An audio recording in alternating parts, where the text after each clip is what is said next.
Hello.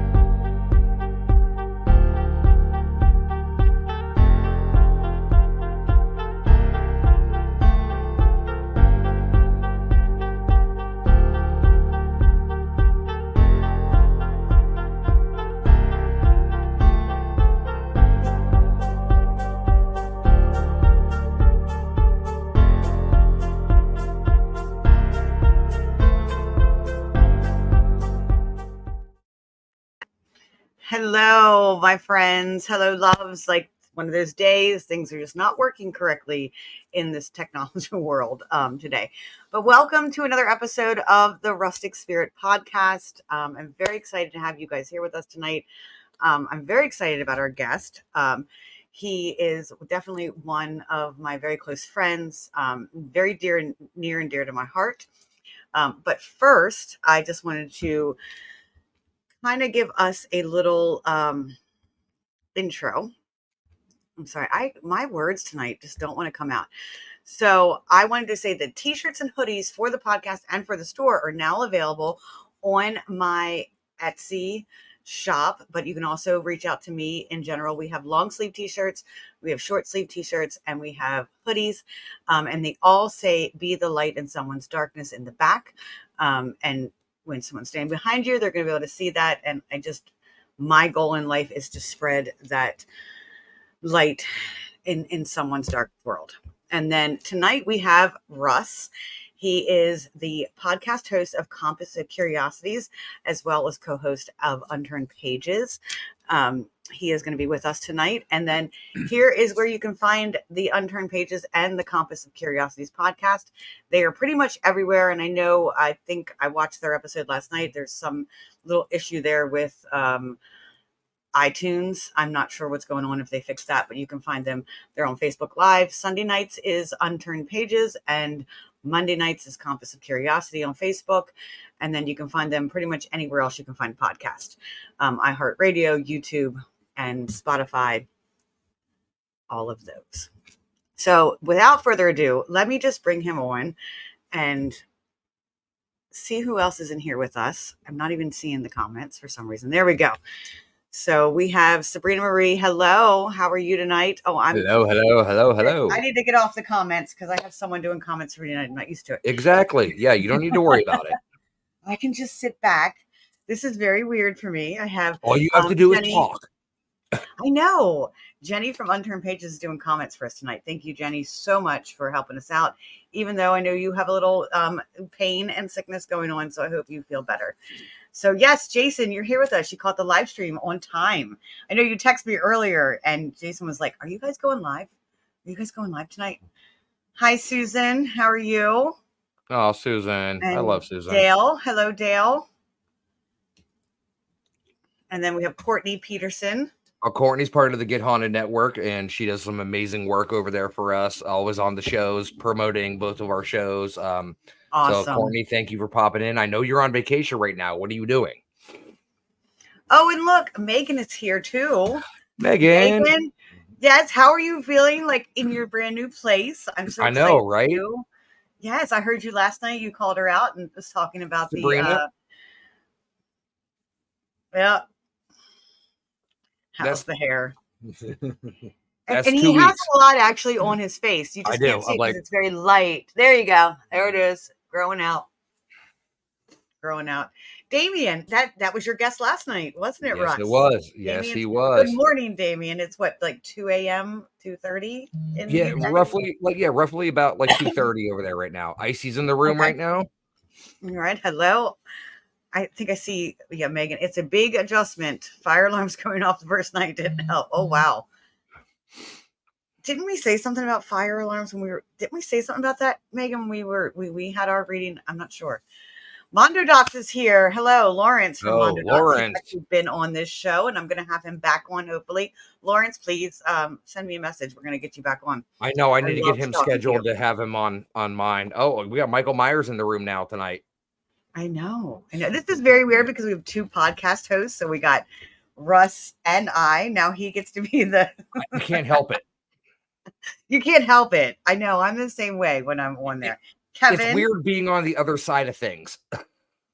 I know. And that's like, I wanted to ask you, like, I know we're going to talk about some serious stuff later, but as a podcast host, like, I feel I've watched a lot of different podcasts, and I feel like what we're doing right now, and we're including this audience, is so very important because I know when I'm watching, I love being called out. I love my name Oh being yeah. called out, and that makes me want to come back and watch again. So, I always try to, like, when I'm doing my show, I always try to, like, both shows. I know Jenny does a really good job with, putting the comments up and everything like that. And, if I'm in the middle of a question, I always like try to kind of keep that in the back of my mind and, like, say hi to everybody that comes in, that pops in, makes a comment, anything like that. But Jenny does a great job with, like, starring comments of, like, questions and things like that. So got to give a she big does. shout out She's to even got a Jenny. banner at the bottom for me of I my know website for my yeah, t-shirts. she's doing great. You're So, amazing, Kyle amazing, Jenny. Magnus, from White Hill Manor. Yes, Kyle Magnus. I need to get out there. I need to get to White Hill Manor. It's not far from me. I'm I 4 don't hours. know.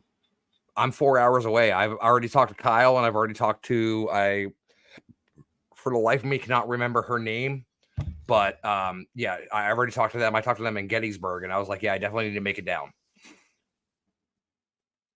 Do you guys have anything set up and running during the shows and monitor any activity generated from other viewers? I'm not sure what you're asking there.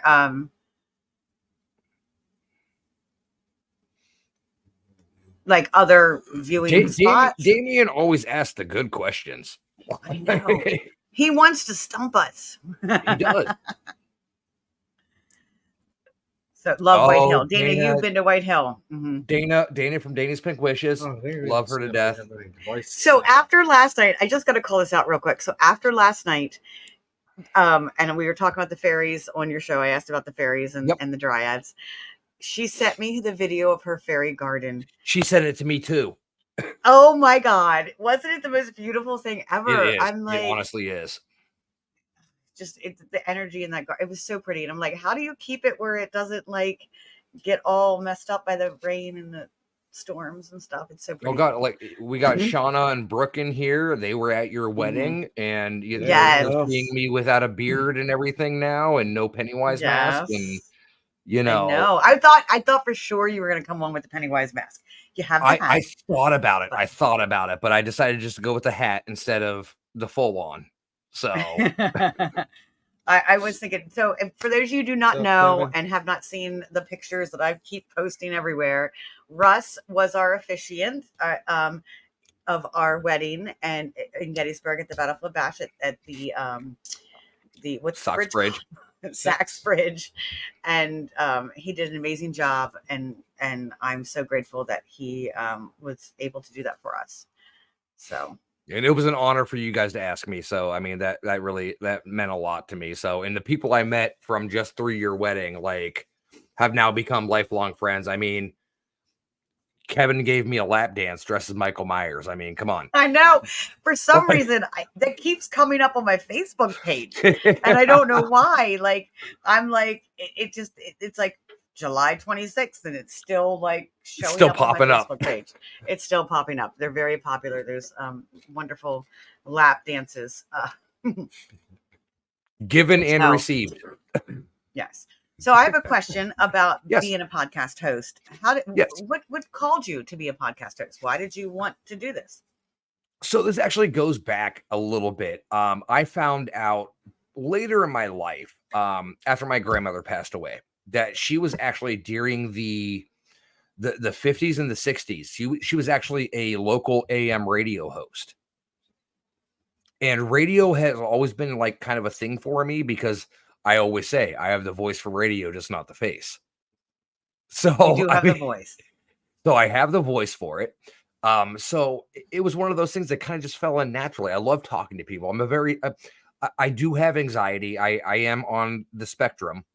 But I just love talking to people. That's why I've worked retail so many years of my life, because I just love that interaction. Mm-hmm. So for me, being able to do that is something that is like absolutely amazing to me.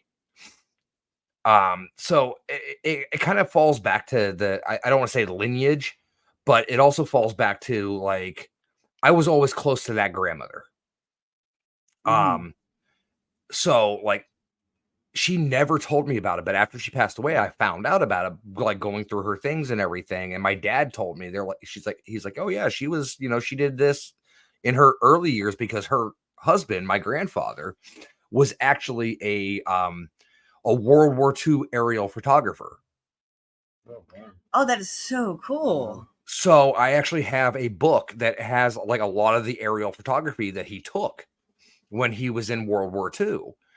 So that I kind of I linked that to the my love for photography as well as my love for podcasting and radio and things like that. So I guess it's all in the bloodline. Yeah, it is. I know that I feel you there because I'm like we've all my grandfather was Irish, and he worked for the newspaper. So I went into journalism. Actually, I don't know a lot of people know that was my first degree was journalism and um, mass communications, and that's what I wanted to do. I wanted to be a journalist, Yep. and I had a professor tell me in my second year that you're not cut out for this, because at that time, this was in the I guess early 2000s, and they were like, you had to like do what they wanted and say what they wanted. And I was like, I'm very big on freedom of speech and speaking out and telling the truth and not Oh yeah. lying. So I think that's where it came from. So I did quit that and went into retail and got my business degree. See, I actually So I studied school's not always been for me. I mean, I mhm, was like I graduated with a class. Like I come from a very small town in Ohio called Middle Ridge, Ohio. And my graduating class was literally 63 people. And I was in the wow, higher quarter of my class. So I yeah, I, I was part of National Honor Society. I was part of Quill and Scroll, which is a writing group out of high school. I was part of the literary magazine, the newspaper, things like that. So I've always enjoyed writing. yeah. Um, but like I tried college out and I went in originally for communications. And I was kind of like, I've already gone through 18 years of school. I don't want to do it anymore. So I kind of fell off that. And then a couple of years later, I went back to do business administration, business management. And again, I was kind of like, well, what you're teaching me is I already know because I've already been in retail management for so many years. So I'm like, I don't need to go into debt when I could be making a paycheck Your and story still sounds so similar to mine. Yeah. and still getting the same amount of experience and Mhm. everything else. So like Yeah. I just was just like, all right, Yeah. school's not for me. And anybody out there, if you want to go to school, get that degree, I am fully behind you. I think it's one of the best things you can do in life besides for the debt. But other than that, if it's a passion, follow it. Jason says, I wonder if we'd have shaved his eyebrows. How much they would have grown from then till now? Probably quite a bit, honestly. If you see my beard, like I can You'd probably pull have them fully back by now. I can pull my beard already. And this is just 2 weeks. So I'd probably have them back. But my hair is so light that Yeah. like it just I wouldn't have looked right. Yeah. Oh my goodness. That was wonderful. For those of you who do not know, and we're not there, which I think most of the people in the comments Most of the were, people were there. Russ, I should have put a picture in my slideshow of that. Russ Well, and Wes Coleman. Give Jenny 10 seconds. She'll find a picture and toss it in there. Jenny, I can find a guarantee picture. you. So The before and Russ after. and Wes, yeah, Russ and Wes Coleman had this genius idea to raise funds for Shaley. Is that, that is, I'm saying that correctly, Shaylee. right? Yes. Shaylee. Yep. Um, yes. Um, who is a kid that has some, I'm sorry, there it's I believe cancer, it's bone cancer, but bone cancer, correct? I think it is. Yeah. Yes. Sorry, train And just oh, went fast. actually, yeah. Kimberly Ann just commented. Yeah. Jenny's probably looking for the picture now. She did shave one of the heads. I forget Yep. whose head you shaved, but she Wes. did shave one. Because Well, my she did friend Wes's head. Ian is the one that shaved my head. That's right. Ian shaved yours. And they came up with this crazy idea that they were going to shave their heads to raise funds. And they did. You guys raised, I know I waxed the legs, Yes, you did. but then Ian came up with the crazy idea that you're going to wax legs the podcast that you had right before the Yep. bash. The week before. Um, Yep. so you guys raised how much? What was the grand total? I want to We say it was like almost, I 2,500, think, no, it was almost 5,000 almost 5,000. That is so amazing. That is so amazing. between the people that donated from the podcast that I did on Monday prior to the bash, as well as the bartending event that we did, the celebrity bartending event that we did, as well as us collecting cash during the actual shaving event, which was Yes. quite a bit of money. Yes. I think we came in like I think just under 4,800 or something like that. That's awesome. So It's I just so mean, amazing. What called you to do that? little kids have a very soft spot in my heart. Like there is no like I'm a parent of two daughters, so I would, and I actually had this conversation with somebody, and I would say that I would want people to do the same thing that I did if it was one of my kids. And I'm a very selfless person, and I was just like, I had no issue. Wes approached me with the idea of it, and I was like, all right, let's go. Like I had no hesitation, no doubt, nothing at all. I just jumped right into it and just jumped right in. And, like I said, there we go. There's a before and There it after. is. There is the before and after. I will say Yes. though, the new hotel, the Eisenhower and the Aspire, the picture on the left that you're seeing, I will say the outlets in the hotel do work. That's how I got that hairstyle. I had to test them. So, Yeah. Yeah. but then we have the before and after of Wes and I, and And you had T-shirts and everything. Yeah. we had T-shirts. I was wearing the tutu. Mm-hmm. It was amazing. That was an amazing night. Never a doubt in my mind, never a hesitation. Mm-hmm. I jumped right on it. It was one of those things where it was completely worth it. And personally, not that I was trying to kind of like cheat the system a little bit, but I know how quick my hair grows back. So I was just like, yeah, I wonder, Wes. I don't know if Wes is in here tonight. I haven't seen him yet. He usually pops in at some point, but I wonder what his hair looks like. I just saw a picture. He was actually just at Mid Orange Correctional with Christina Westerveld and Lawrence and a couple other people. And I saw a picture of him, and his isn't growing as fast as mine is. Yeah, your hair has grown very fast, very fast. I told people, I was like, old age on his it was one of those things. Like I wore the tutu for your wedding when I officiated, which I'm looking back at the picture and I'm just like, oh yeah, the tutu and the wedding. That's funny, Jenny. If you can find that, that would be great. like I'm standing there looking like a sore thumb. You guys both look great. And I'm just standing there in a pink tutu, like, You looked great too. You did. Well, that wasn't your idea. Wait, I think I seen him in here somewhere. That was Kevin's, Whose I believe. idea? No, it was Jonathan. Jonathan's. John's. Yeah. I think I seen him in here at some point. It was John's because he said he messaged me. And after you started the group. Because we were talking about what we're all gonna wear. Yeah. And he's like, he messaged me separately on the side and was like,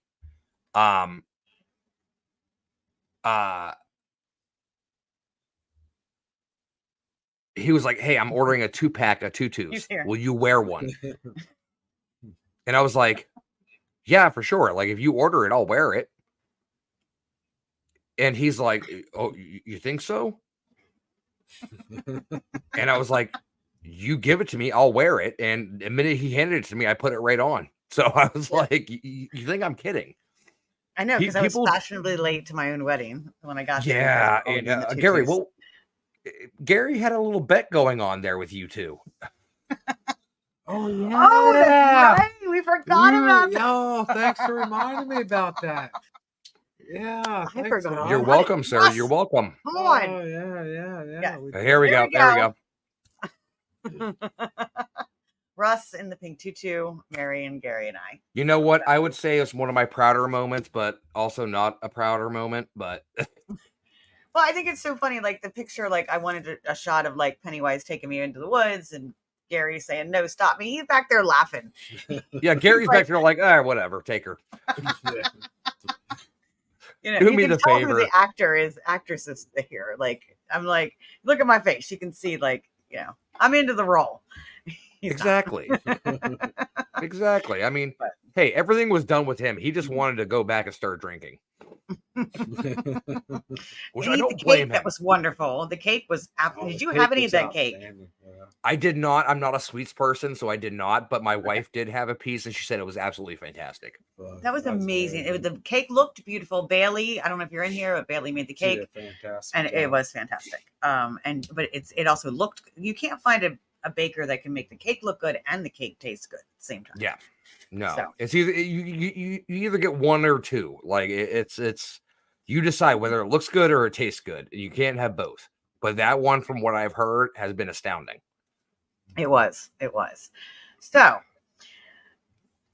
you definitely support a lot of people, and I've seen you know, I asked you the question about how you do this, why you do this podcast, and you said you just like talking to people, and I think it's you like to help.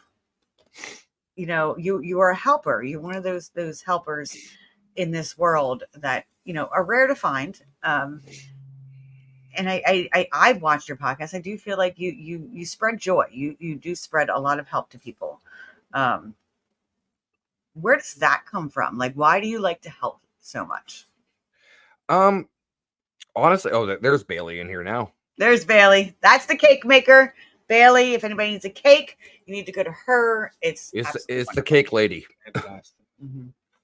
No, I mean, me helping is, you know, I grew up with a very rough life. Like I honestly did. And that's where I was getting at. I was trying to get to that. I grew up from the start. Like it was a very, very, like, you know, I've always been blessed to be able to have, you know, when I was growing up as a kid, with a roof over my head, regardless if we had difficulties or not. But it's always been one of those traits in me that was instilled in me by my grandmother and the people around me of, you know, if, you know, I don't want to say the whole cliche, if you see something, say something kind of thing. But, you know, if somebody asks for help, you help. You know, I'll be the kind of person to give my shirt off the back to somebody. And I actually have before. Whether it be a person, I was out in California doing an event and we saw a baby bat that was in the middle of the road. And I immediately ran out, picked up the bat, took it to the woods, hung it on a tree. And, you know, it's just been, whether it be animals, people, anything like that. I've always been that kind of person. Because I know how difficult life can be. And I know how difficult things can get. Mm-hmm. And when you ask for help, there's not always those people there that want to help. And, you know, I've learned that through my life. And I also believe in karmic law, like what you put out, you'll get back threefold.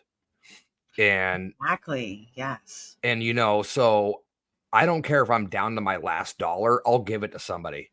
I'll go without eating for a day if I know I'm taking care of somebody else. And I've done it. I've actually done it. Yeah. I remember right before the bash, and you had texted me or you had messaged me and you said, I did something I haven't done in a really long time. Yep. And I was like, what is that? You said, I bought a pair of jeans for myself. And I'm like, okay, like I buy clothes all the time because that's my passion. I have a whole room of clothes, but because I was in fashion retail. But fair enough. You know, I remember hearing that. Like you were like, I take care of everybody else. And that was something, the conversation we had during that text or that message was that you take care of me. You make sure everybody's taken care of first. And you know what? I have no issue with doing that, you know, and I don't look at it as a, how do I say this? A slight to me, I guess you could say, if no one helps me, because I know I'm helping other people and that's what makes me feel good, you know? And like I said, I will give you my last dollar. If I have to get gas, I'll figure it out.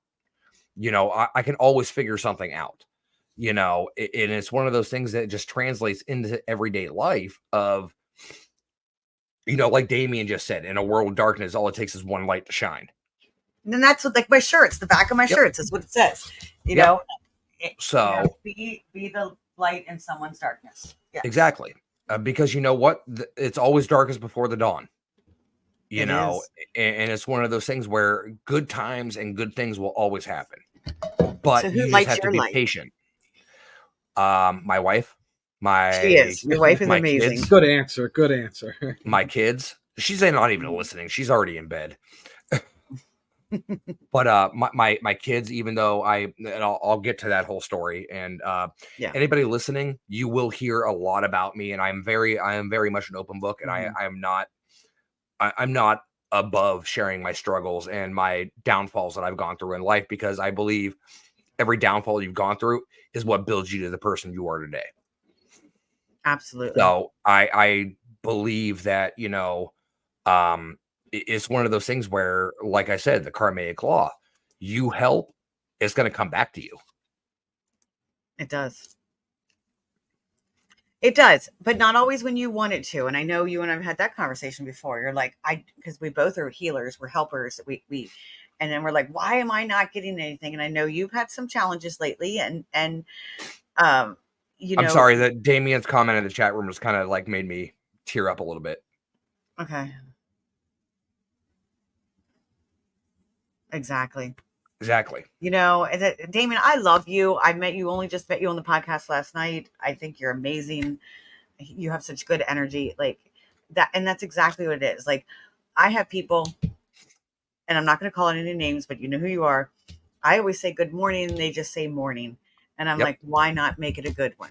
Like, I always say good morning, even if I'm not feeling it, because if I can bring that light and that positive thinking into something, that You know helps. what? To start a fire, all it needs is the spark. All it needs is a spark. Yes.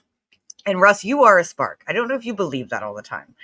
I'm a redhead. I got spark in me all day long. You are. People like right now we have 20 some watchers just on Facebook alone. So these people are here not just they're here to see you. Like, you really are this light in people's darkness. And I And think see, that you don't always believe that. that's the thing. Yeah, that's the thing with me, is I don't always see myself as that, because I always want the light to be shined on somebody else. I mean, I'm not doing this for me. I'm doing this for everybody else. Like I say at every end of the podcast I do, I wouldn't be able to do what I do without the people that come and listen. I wouldn't be able to bring the great guests that I have and provide quality content and, the stories that these people tell without everybody that keeps coming in. So, I Exactly. mean, as a Mhm. podcaster, if you're watching numbers, I'm telling you right now, don't watch numbers, Mhm. because I can guarantee you, if you get so number based, you're going to sit there and stare at your top left corner, and you're going to be like, oh, only 3 people are watching. And it's going to get into your head, and it's going to just bring you down. And you can't do that, because guess what? Just because we're on at 9:00 at night tonight doesn't mean somebody's not going to listen to it tomorrow. Exactly. I So try to tell myself that. I get like that. And like when there's only a couple people and I'm like, I do as well to myself, but also in the same aspect, I got to think of it like, okay, like with my show and also Unturned Pages with Jenny, we stream to like 7 different areas. mhm. So the numbers we're seeing from just StreamYard are not the numbers we're getting from Facebook, from YouTube, from Yeah. anything like that. So we can't account for that. So it's something that you can't account for until it's done. Yeah. So all you're doing is you're putting yourself into a hole that you can't dig out of if you're focused on numbers all the time. And I learned that from You're experience, absolutely right. because I used to be very number oriented and was like, okay, well, I only have this many people watching it. I'm not going to make a difference. And then that's when you see the interview start to decline. Yeah, because you start to get down because it's that energy you Yeah, feed off of. Yes. Like exactly. more So comments, the more numbers you feed off of it. You're like, yeah. okay, I'm running on the adrenaline, like, yeah. Well, like I said, I told you, like, my store's been open for 11 days now. I've been at the store for 10 out of the 11 days that it's been open. Mm-hmm. And tomorrow, fingers crossed, I have a day off, hopefully. You do. You're going to have Hopefully. one. You're going to put your foot down and you're going to set a Oh boundary and you're going no, to have I've already told my boss and my assistants. I was like, if you need to contact me for anything about the store. That's fine. But I am not coming in. I'm not coming anywhere near the Yeah. store tomorrow. I am literally going to take a day to myself, and I don't care if I just sleep all day. I don't care what I do, but it's going to be a me day. Yeah. So I want to get into the why, like why you do this. We talked earlier. I think people need to know your story. I think people need to know like where you came from Well, and how you okay. got here. Okay. Well, so I grew up with two other siblings, my older sister, my younger brother. My mother, I mean, and I'll put out some dirt there, and I really don't care because everybody can know everything about me. It doesn't make a difference to me. My mother has been married 5 times, twice to the same person, who is my dad. But 3 separate kids with 3 different people. We lived in a town called Warren, Ohio, which, if people know anything, is right outside Youngstown, which is one of the bigger cities in Ohio. We grew up not knowing where the next meal was coming from, counting change to get a roll of toilet paper. Times to where we got our water shut off and we had to connect a hose to our neighbor's water and I've do been there. that, Yeah. or run Run an the electrical. electric cord Yep, run the just to run electric the cord to the house. refrigerator. Yep, I grew up yep. like that I've too. been Yeah. there, done that. But that's the one thing my mom always did, was always made sure that we were taken care of. She would Welfare work 2, cheese 3 was the jobs. best cheese. Oh God, I don't care what you say. Welfare cheese was the amazing cheese. I wish you could. I want some welfare cheese. Velveeta. Like, and then the It peanut was butter, like the Velveeta. white label around it. Yep, Like, yep. You've never struggled until you ate a can of peaches that was just a silver can that had peaches written on it. Yeah. Yep. Exactly. Like, you and I can relate a lot in that. Like, it's, But yeah. my mother always kind of pushed me to kind of follow what I wanted to do. And growing up, I went through peaches, of course. I didn't Of even think about course. that. I honestly didn't even think about that. She was on it. She Yep, was on it. Kim was on it. But We it love was one of those peaches. things that it wasn't the struggles growing up that I focused on. It was the achievements that I made growing up. Because my brother and my sister were absolutely terrible in school. Like, my sister didn't even know she was graduating until she walked across the stage and opened her diploma and there was one in there. That's how bad it was. Yeah. And then next year, the 2 years later when I graduated, I knew what was happening. Like, I knew So I you're was the middle graduating. child. I'm the middle child. Okay. I graduated almost top of my class. I did all the extracurriculars. I played football. I played baseball. And like I said earlier, I decided to, I tried out college right out of high school, and it just wasn't for me. And my parents and I got into a huge fight one day, and I'm like, you know what? I'm going to show them. So I went right down to a recruiter's office. Damien is the one he sees the hat, he knows, because I know I want to ask that question too, who you relate to in that, because when I watched it, I related to someone. So go ahead. Yeah. Anyway, you finish what you were talking about, unless you want to answer that question now. No, I'll get right back to that because this is kind of a short story. But I thought I was going to piss off my parents, and I went right down to a recruiter. And I walked into the Air Force recruiter, and I was like, I don't care where you send me. I don't care when I go out. I don't care what my job is. Just sign me up. I did too. I did the same thing. And I went back home with my paperwork, and I walked right up to the dinner table, and I slammed the paperwork down on the table, and I was like, I'm joining the military. What are you going to say about that? And both my parents looked at me and were like, well, we're proud of you. And I was like, mother. I'm like, this was my up yours. Like, and then they're like, and then I realized, I'm like, oh yeah, my mom's an ex-Air Force veteran. So I'm like, should have thought this through better. Should have went and got something pierced or something. But as far as my favorite horror movie, actually, it's it did not inspire me to enjoy horror. I want to say honestly, there's been so many because I grew up on the classic horror movies. I was 6 years old when I watched The Exorcist because my parents were very big into the whole horror realm and things So like is that.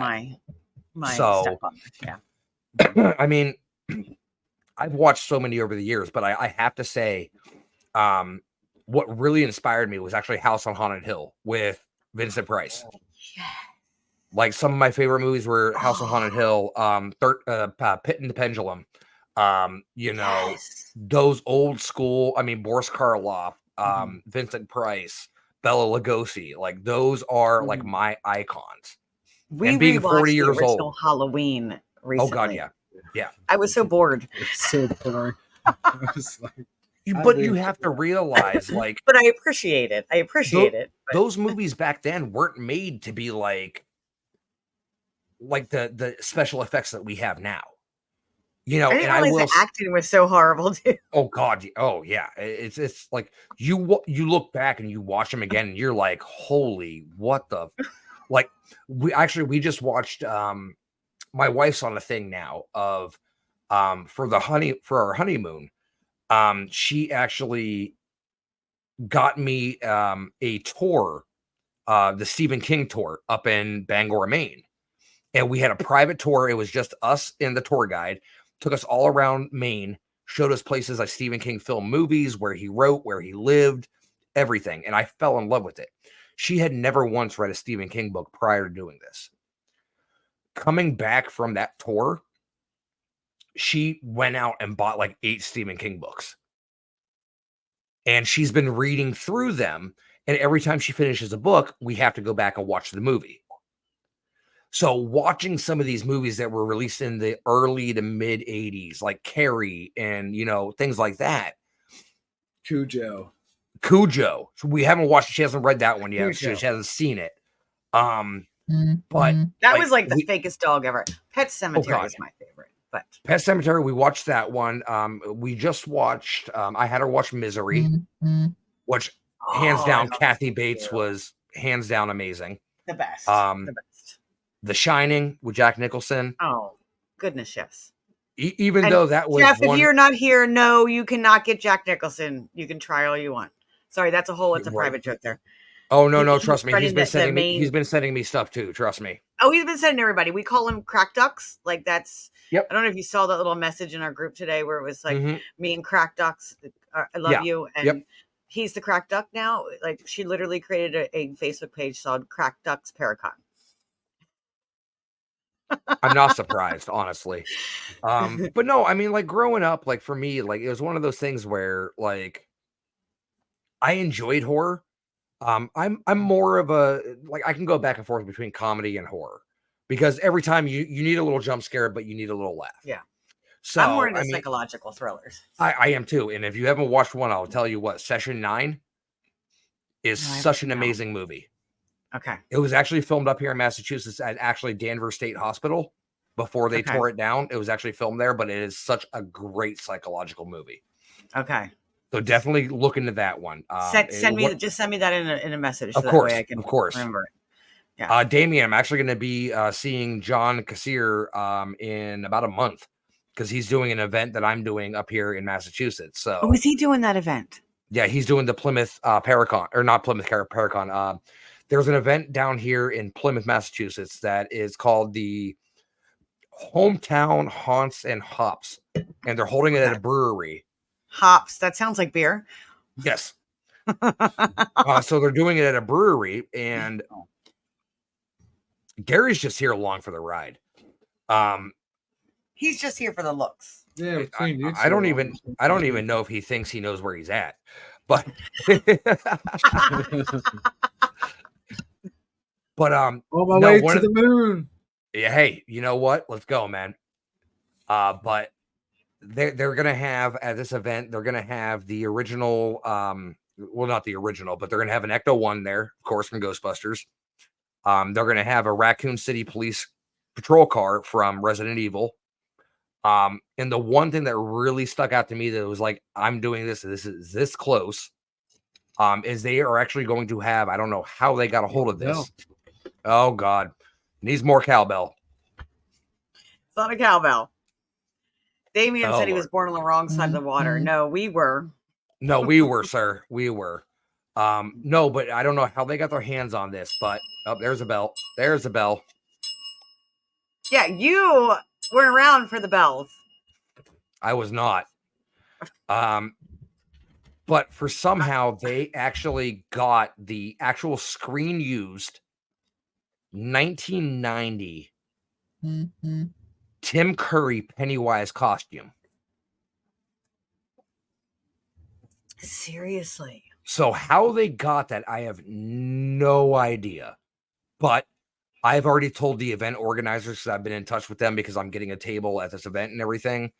I told them, do not leave me in the same room as that alone, because I will be Nicolas Cage and the Declaration of Independence. It will be gone. So when is this event? What weekend? September 21st. Okay. So it is right here, literally like 25 minutes down the road. I'll be in Jersey. I'm doing the Para New Unity. Jersey Psychic. No, I'm doing September okay. 21st New Jersey Psychic Fair. Okay. Same people who run it, but Yeah. I'll be doing the Okay. New Jersey Psychic Fair. But yeah, so when they brought that up, is I was just like, I'm in. I'm there. Like, no questions asked. I'm there. Alibi. Yeah, that sounds wonderful. That sounds. I know. I like that. My lifelong goal is to move up to Maine. Is my destination because of my love for Stephen King. Of course. His movies and novels. And it's cold up there. She wants to be in the cold. You know, I lived up in Connecticut for a while. I know how you feel about Connecticut, but I lived up there, like in that area. Connecticut. The guy I was dating at that time was from Mass, and so we would most of the time we spent our time in Mass. I just worked and lived in Connecticut on a lake because that's all there is in Connecticut, lakes and assholes. Yeah. So anyway, we got completely off track. Well, we did. We kind of went like way off topic here. You grew up a really hard life. You but I don't go in the military. I don't, I don't regret one moment that I lived growing up. Mm-hmm. Like when I got out of the military, I moved, I met my first wife, and we had a daughter, and we were married for almost 8 years, and then her and I, well, more her than I, decided to divorce. So in February of 2016, I moved in my own place. I was split custody with my daughter and everything. I was working 60 hours a week at a movie theater as a manager.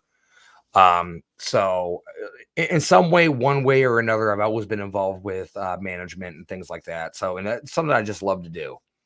Because I'm not an asshole, but I can be if I need to be. And that's where the great thing about management comes in, because it's better to catch flies with honey than it is vinegar. So, I mean, exactly. It's one of those things where I really kind of focus on one of the big things I always say now, instead of, getting upset or whatever, especially when somebody comes to me with an issue, or they're upset, or, whatever. At the end of the interaction, I always say, I hope you have the day you deserve. I don't say have a good day. I don't say whatever. I say, I hope you have the day you deserve. Because if that, Gary, she needs a refill. So you figured it out. No, I know. I was trying to be discreet there. I'm gonna ring the bell.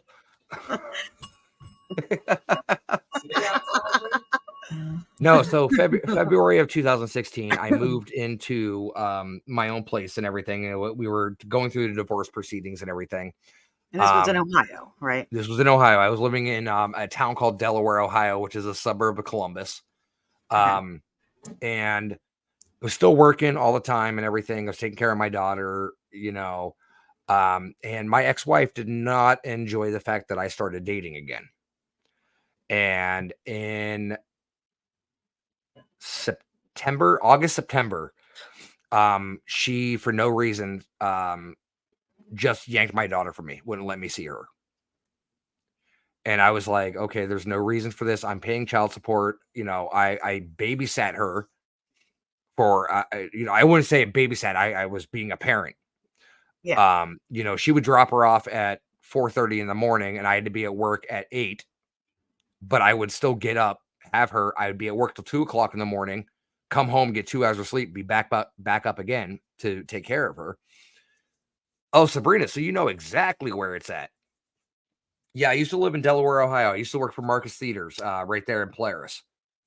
Um, but I kind of saw what was coming, and because I see the bigger picture of things and I read the writing on the wall. So for me, it was kind of one of those things where I'm like, there's really not much left here for me. Like, if I'm not going to see my daughter, and I wasn't abandoning her, I wasn't, doing anything like that. There was just nothing left there for me.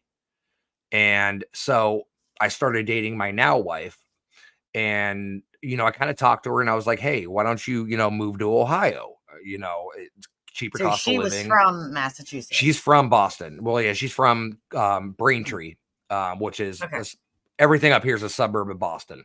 Mhm. Because you say where you're from, and you say Quincy, Abington, Braintree, whatever, people are like, "Where's that at?" And you just say Boston, Boston. people know where you're. I Yeah, know. I'm from Baltimore. You can't tell them you're from like Joppa because like what's yeah, that? exactly. I'm They'll from be like, Baltimore. "What?" Yeah. So, it got to the point in December of 2016 where he told me, she's like, I'm not going to move to Ohio. She's like, I left my family once for a relationship, and if it doesn't work out, I'm not doing that whole thing again. And I was like, all right, well, I have nothing here for me. So I'm like, why don't I move there? So we had about 4 weeks, about a month. Um, hey, Wojo. Wojo's a great guy. He's co-host on Banner with Richie B on Get Haunted. Love those Okay. guys to death. But I, I talk about my struggles with my daughter and everything. It's coming up now, and if I get emotional, I'm sorry. It's been almost 2 years since I've gotten a picture of my daughter, even though I've been paying, child support and everything else. My ex-wife is just that terrible of a person. Hello. Was that an actual person or a spirit? Okay, I wasn't sure. That's Audrey. It's Audrey. Hey, Audrey. Hello. You're not going to toss me another stuffed animal, are you? Okay. I know they were tossing back Toothless from Yes, How to Toothless. Train Your Dragon. Yep. Yes, I got a picture of that. So, Yeah.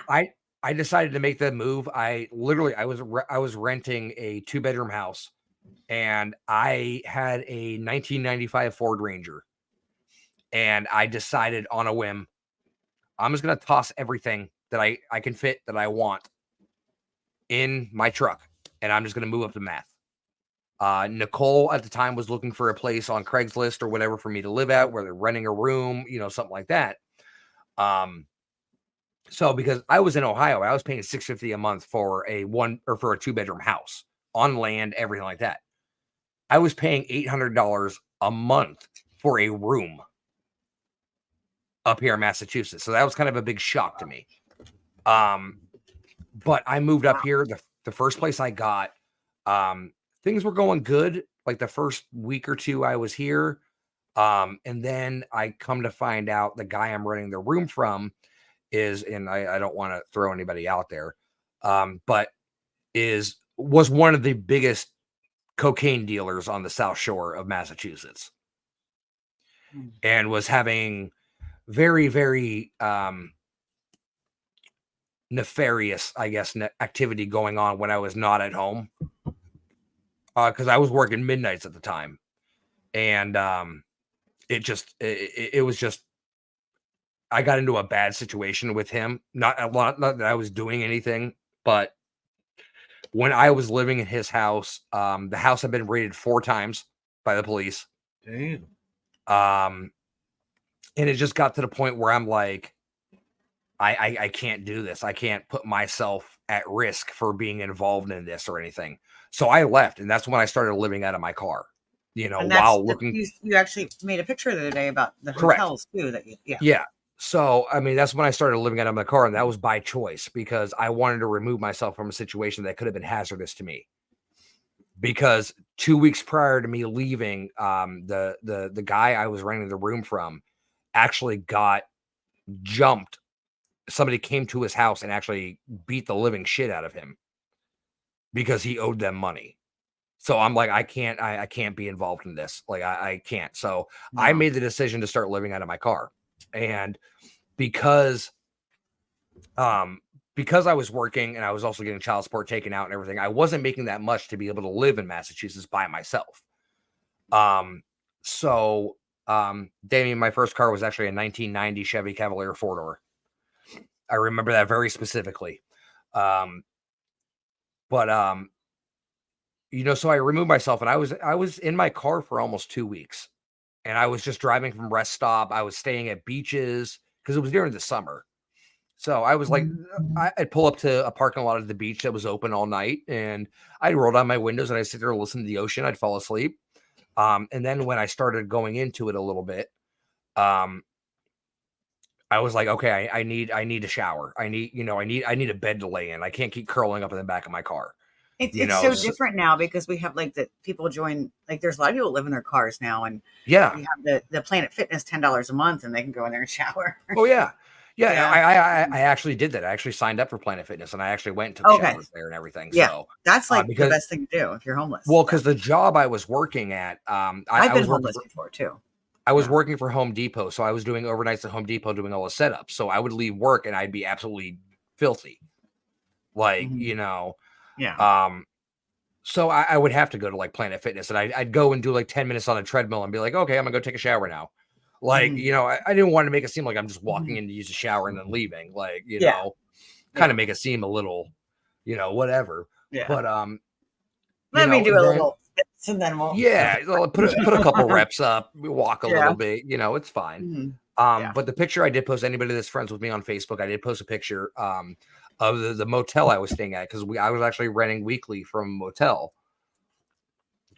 And that was the first step to it. Like that was honestly the first step to it. And thankfully enough for me, Nicole actually found a place on Craigslist that actually Mhm. was very suitable. It actually I went out to California and did an event out there, which actually really relieved me a lot.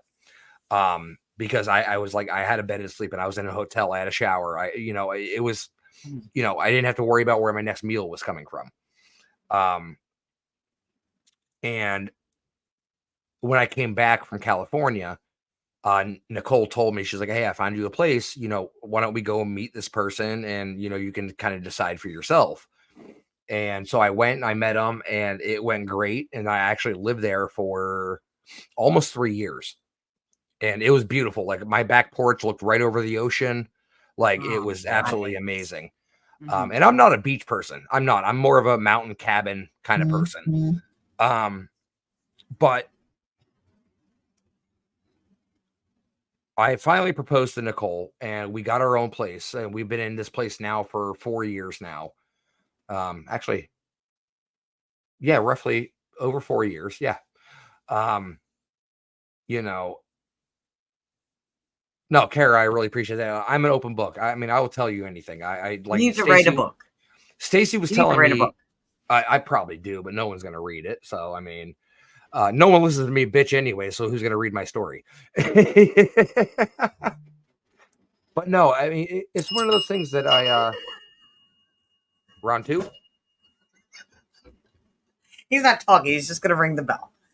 But no, like I said before, I'm by no means a motivational speaker. I am no means I try to lift everybody up when I can. But it's one of those things You where don't it's just give like yourself enough credit.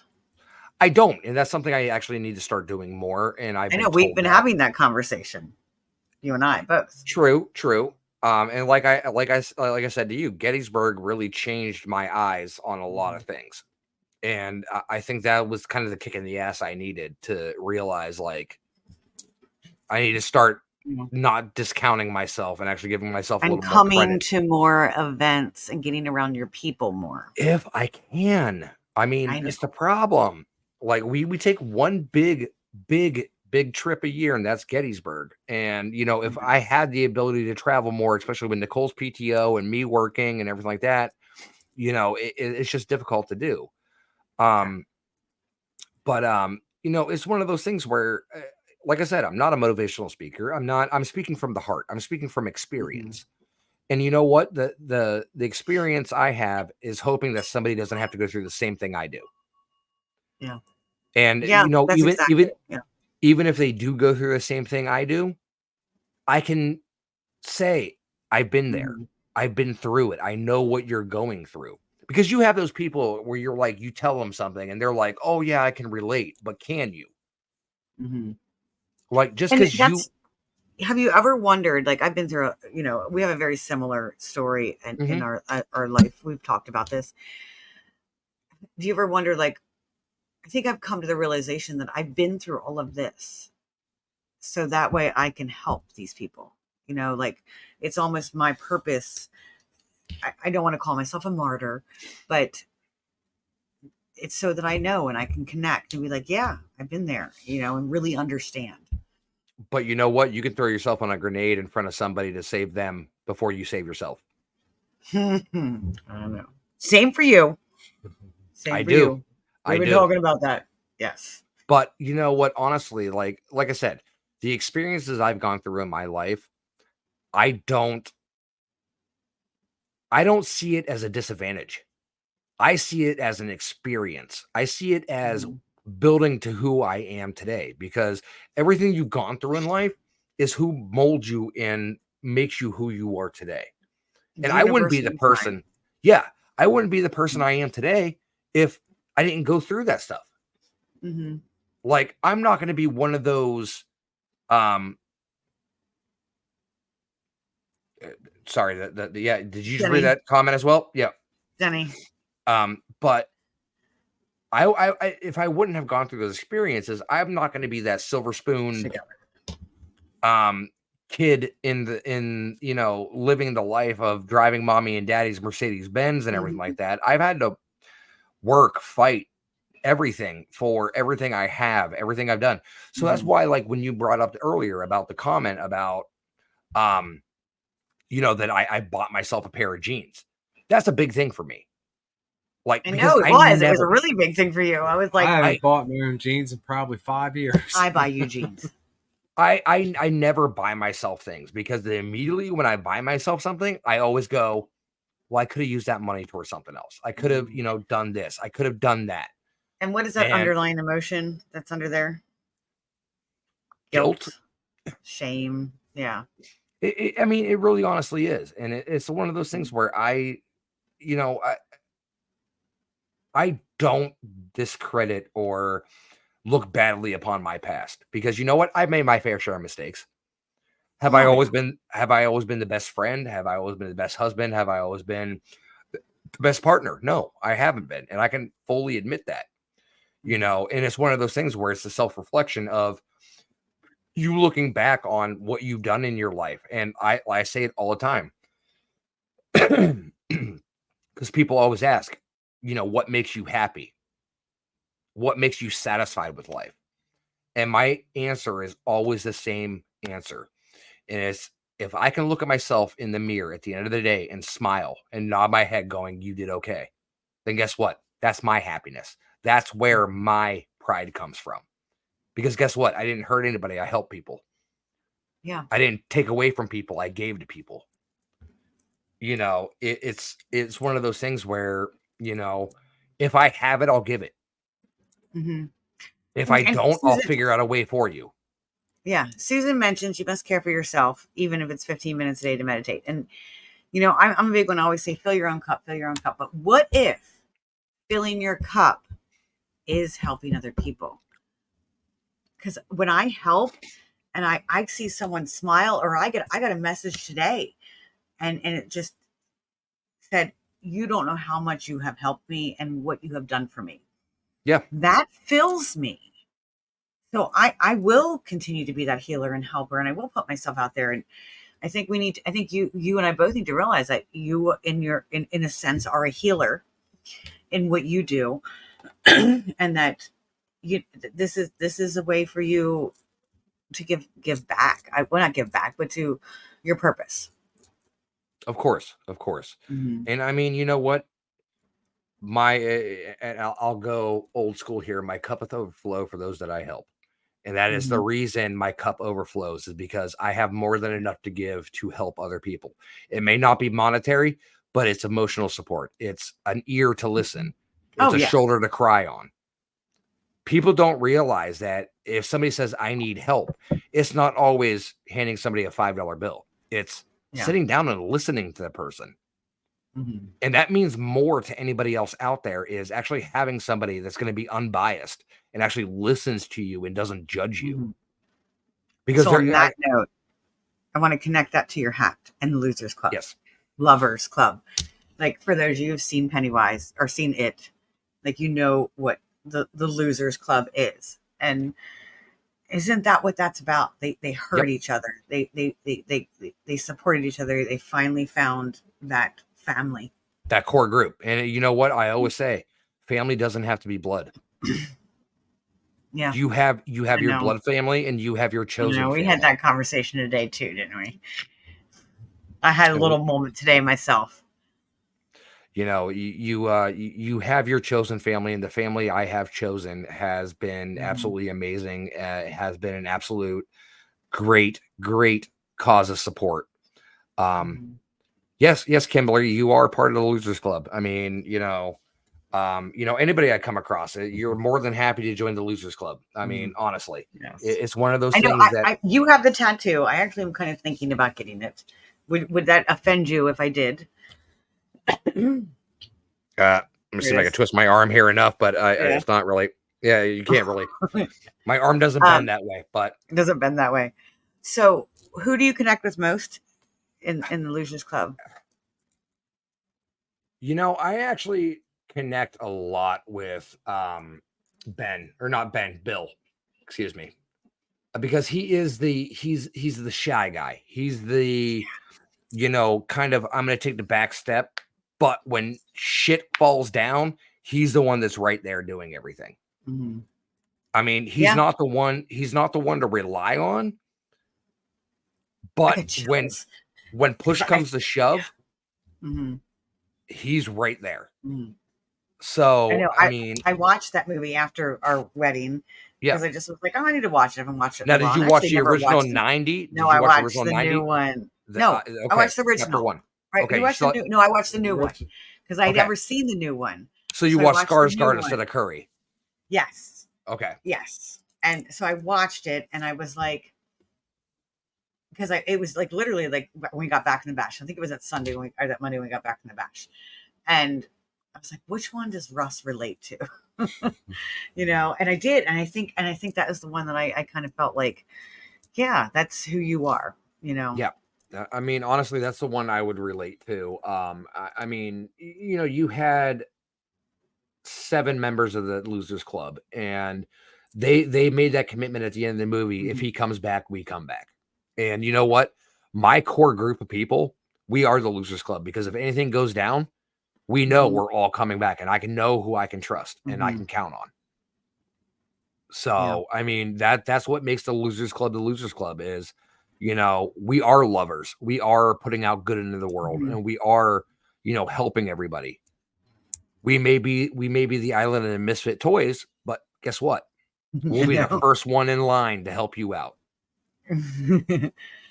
Exactly. And I'm not trying to boost everything here for myself or whatever, but I'm just telling everybody out there that's listening that no, this is how I am. I mean, like, if you come to me and say, hey, I need $20, and I'm like, sorry, I don't get paid till next Friday, but what do you need help with? I can put you in contact with somebody that may be able to help you.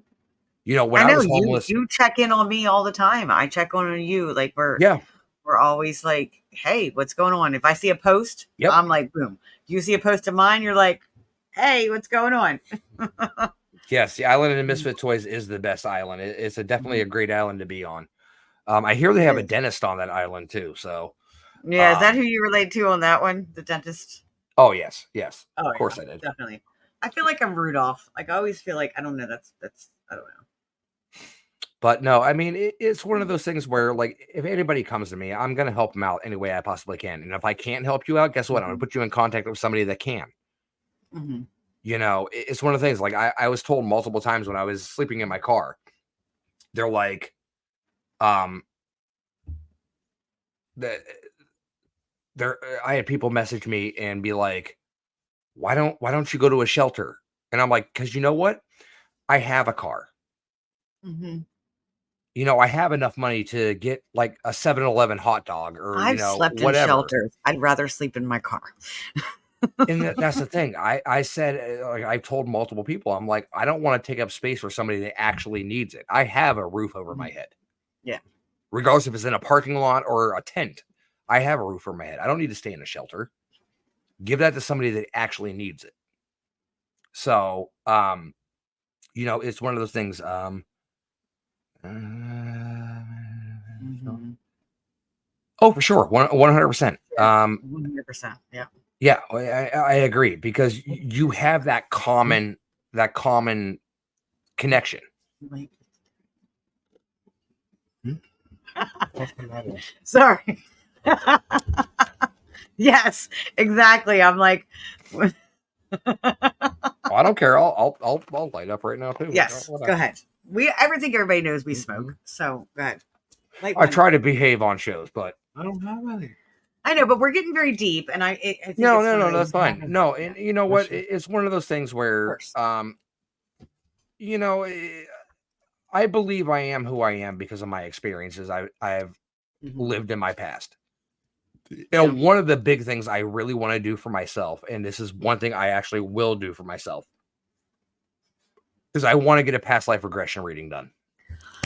You know what's so funny? I'm getting ready to share. Well, you're not from this area, so but my Reiki master is having a lady come into her shop and doing past life regressions, and like I was like, oh, so many people have reached out to me and asked for that. It's not something I do yet. I'm working on it, but I don't feel confident in it. But But you're not going to come I down would here to feel Pennsylvania. I would love to know like what my past lives were because I've always said I was born in the wrong era. I really honestly was. Yeah. You said something last night on my show that kind of stuck out to me. You said I have some sort of Yeah. connection to the You're in the Holocaust. Holocaust. I do. I feel that. Like, and I've a couple times that has come back, and I keep like just now in my head, like what the Holocaust happened at what years? Like, I'm sorry, I'm not. I'm horrible with years. 40 something to 50 something, I want to 40 say. something, like in the 40s and 50s, right? So Yes. what just came in my head was you were born in 1920, so that would make it perfectly aligned with that. But you know what? I honestly think that you were on the opposite side, the side that was not liked. And I think you've come back to and that's why you feel like you have to help so much and you've kind of lived this life Well, that is is kind of funny because because I you actually do you have need German to, descent. yeah, you need to kind of fulfill a karmic debt Yep. because some of the things that you've done, but I don't think you did it on purpose. And now as I'm talking, more and more is coming through, and here we go. I didn't think I was doing readings tonight, but like as you're doing that, like you were like, you didn't want to do what you did, but you had to do it, and you had to do it. You were forced to do it, and even this, that's why it keeps coming into your life, where you feel so trapped and forced to live a certain way, because now, because that's how it was in your past, and you had to follow this code.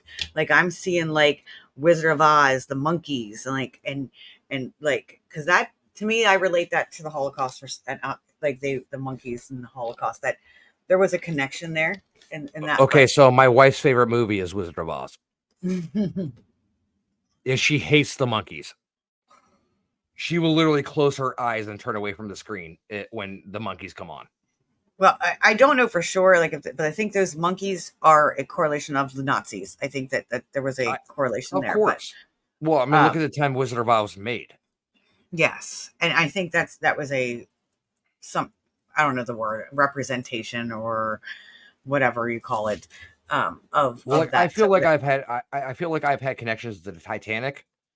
I okay, feel like I've had connections to the speakeasy era, the Hmm. prohibition era.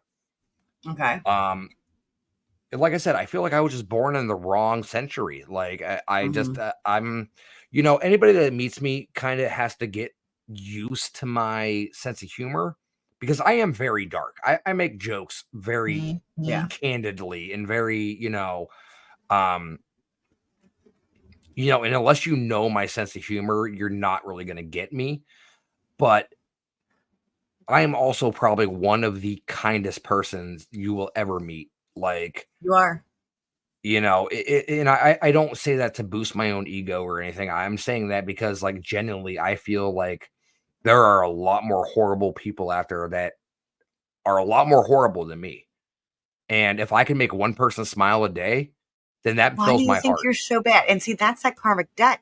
You have this karmic debt. You think you're this bad person because of what you did in a past life that you're now trying to fulfill and trying to appease. Well, So see I now, think Stacey, you from have Akashic Records. you have so many people in the chat now that want you that they want you to practice on them. I mean, I'll practice because I'm in the middle of like this has been coming up for me a lot lately. Is these and Akashic J- Records, j- past just lives, stuff like that. just take it for a grain of So, salt. But no, I mean, you know what? Honestly, it's one of those things where, like I said, I'm not kind of touting my own ego Susan or called you anything like dark that. but sweet like chocolate. I am the whitest person you will meet ever. White chocolate. And I'm not a sweet person at all. Like, I mean, I don't like sweets. I am a very sweet person. Okay. But you know what? This is one of the things I always think about. Like, perfect example. When I was getting ready to do your wedding, I was like, anything you guys want, just tell me. You don't. You were so nervous too at the same time. You were Well, it more was nervous. one of those things where I just wanted it to go well, and I wanted it to be, a good thing for the both of you. Yeah. And it was like I went through the whole thing of like, do you guys have any stories? Do you guys have memories? And like I hit on all of those in the wedding. And my goal was to make Gary cry, but I was right there, He said he there, almost did. He right almost did. there. And like I couldn't do it. I couldn't do it. But I'm a very emotional person. My wife gives me shit all the time because we'll watch TV shows and I'll cry. And I that's want to just pin this comment real quick. sure. Damien, I do too. Russ and I have a very close relationship, so I feel like I already have his permission. And I'm sorry, Yes. Russ, if I didn't ask you ahead of time No, you're fine. You're perfectly fine. to do that. Okay. He ran But it I last do night normally during do our that. show. Yes. Okay. I normally do that. I normally like, hey, I'm getting something. Do you mind if I tell you? Yeah, So I yeah. just No. He ran two ITC devices last night during our the show he was on Mhm. with me. And some of the responses he got actually made a lot of sense with some of the things around my apartment. Mhm. So, and actually I did have some activity last night. Did I miss So, that? I must have missed that part. well, it wasn't on air. I was like, I finished up Oh, the show and I was sitting up a little bit and like, I finished a cigarette, I finished a beer, and I'm like, all right, I'm gonna go to the bathroom and everything. I smoke. Okay, for those of you that don't know, I do partake in the uh the God's green. it's an herb. It, I'm an it, herbologist. It's an it, herb. it is broccoli. Um, Mhm. so You could I was smoke standing, mugwort legally, and it does this but I just was as standing much. in my bathroom and I heard almost shuffling across my floor, like little kid feet, like shuffling. Susan, And I he was like, does have a ghost over his shoulder. Where did you get that ghost? I have no idea. I know some woman gave it to me. Um, but I really really don't know where it came from. But I haven't named Ghosty yet, but I got Rocky, my emotional trash panda, over here. Okay. I mean, Trash Panda Express. I mean, come on. Mhm. Um, but like I was in the bathroom and I heard like shuffling, and I was like, okay, so I have like eyeglass wipes that I use, and I just toss them on my Mhm. coffee table. Well, that bag was actually buried underneath the the wipes and everything, the ones I used. When I came out of the bathroom back into the living room, the bag that I just showed you all, legitimately, this bag right here. I mean, it's a decent Okay. sized bag. Was laying in the middle of my floor in my living room. Really? And I was like, that was buried. How did it like it literally honestly didn't even disturb any of the wipes or anything like that. And it was just literally on the middle of my floor. And I was like, okay, that's a thing, I guess. But like some of the responses that Damien sent me actually today, I actually had Nicole really read through them. And she was like, yeah, this actually makes a lot of sense. We actually do know we have a little girl in our apartment that is actually linked to something that we have. We just don't know what it is. But we do have, I believe, 2 kid spirits in the apartment itself. And there's probably other plethora of things because I collect haunted objects. I collect, things from different locations, everything like that. So, but it's just one of those things where, you asked me before the podcast how I wanted to identify myself as, like whether it be an investigator or whatever. I haven't really investigated in a while, so I don't really consider myself an investigator, and I'm more so focused on the podcasting side of things because I love to talk to people and I love to interact and everything like that. But if I get a good investigation or somebody invites me on one, yes, I'll go. But it's kind of not one of those things that is the front of my mind anymore. Have you ever had an attachment? Yeah. Oh yeah. Oh yeah. You want to get into that story? Okay. Talk amongst yourself for a second because I got to take a quick bathroom break. Okay. But talk amongst yourself for a second, especially if people in the chat room don't know what an attachment is. Just go and fill them in. Yeah, we'll talk about attachments. You go to the bathroom. We'll talk about attachments. So, if anybody's in the chat room has ever had an attachment, sometimes we do these investigations. We do those great locations that have lots of energy. We tend to bring something home with us. Brooke says, "How do you know if you have an attachment?" Well, I had one. I knew. You knew. Gary has had one. I'd say your mood changes. Yeah. You start sometimes you might feel sick. You might feel down. You might feel like, oh, just kind of icky. Our earbuds are going out. You might feel icky. You might feel like you might start having like emotional responses. Your emotions might go kind of crazy. You're just not yourself. You just don't feel like yourself. If you are an experienced, I don't want to say experienced investigator, but experienced in getting attachments, then you know what's come to you. Gary, why don't you tell your story of an attachment while I go to the bathroom? Mine was a battlefield bed and breakfast. I'm not sure if it actually came from the barn or there because we were in the battlefields. But I went into the barn alone and I felt it. And Stacy noticed it on the way home, but I didn't. I kind of blew it off. I didn't feel angry, nothing. I just knew something was attached. And I was working at a place that we built military equipment, I'll say. So Stacy wanted to sage me right away, and I'm like, no. Well, I got real firm. I was like, no. And she was like, why not? And I said, they want to see modern day military equipment. So I just started at this place, and it's like a city. And I walked around all these buildings. I wasn't sure if I was supposed to be in them or not. Looked at pretty much every vehicle, I'll use that term, and kind of went back to where I was supposed to be working. And I actually felt good after that. Went home, had Stacy sage me, cleanse me, and all that. But it felt like it was gone at that point. And I think that was the same time we got home, and I put my bag down the room, and I seen an orb come down the hall. And I think that was the same time. But it was nothing bad. It was cool. It was different. Whoa. There you go. I don't know what's going on. I'm scared. Help me. Yeah. No. No, I had to light up another one because we're about to get into a deep conversation here. This is one, anybody listening or watching, I may get a little choked up here because, like I said, my grandmother, who was into radio, means so much to me.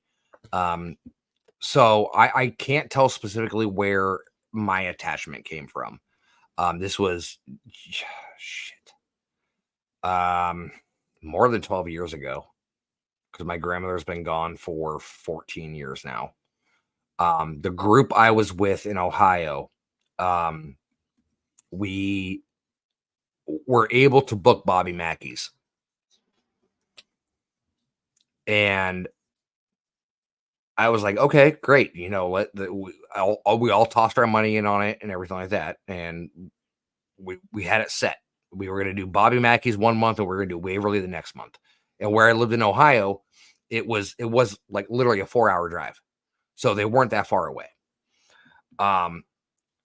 So my grandmother went into the hospital the week before our investigation. And she knew how much, investigating and everything meant to me. And when she was in the hospital, she was like, she wasn't the greatest, but she was doing all right. And my dad was supposed to go with us, but he's like, no, I can't, I got to stay here. And I was like, all right, well, if you're not going, I'm going to stay as well, because I'm, and nothing against my siblings, but I was the only biological grandchild to that grandmother. So I always had a closer connection to her in that side of the family and everything.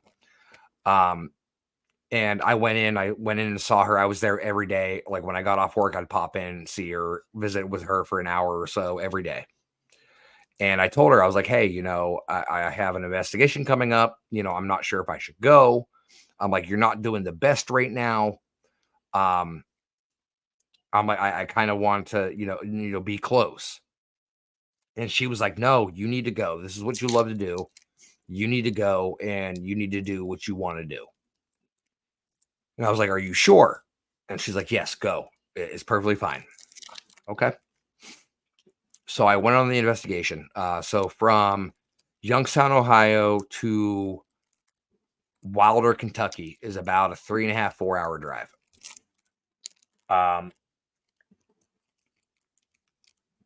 My team and I took 2 cars. There was about 4 people in each car. The hell candy are you eating right now, Stacy? Tea biscuits. I I'm thought it eating was something tea good. biscuits. I'm thinking, oh man, she's got something good. Where's I'm the on tea a then? diet. Where's I'm the eating tea a then? diet. I'm on Weight Watchers. Look, I've eaten Pop-It chips.